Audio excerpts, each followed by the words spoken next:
So in this Keynote tutorial video, I am going to be showing you guys how to edit the text style in a table on Keynote. So once your Keynote presentations open up, what I want you to do is to go to the top here, press on table, and then add a table into your presentation. Once that is done, press on the table right here.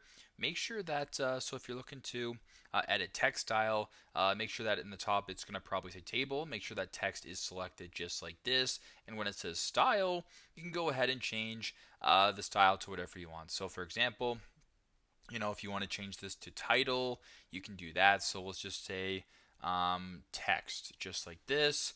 That's title. You can go ahead and change this to title small. You can change this to subtitle. You can go ahead and change this to fact. You can change this to agenda statement. Whatever the case may be, that is completely up to you in regards to the font, or I guess text style. So very simple, very straightforward, but that is how to edit the text style of a table here in Keynote. Thanks again for watching, and I hope this video helps.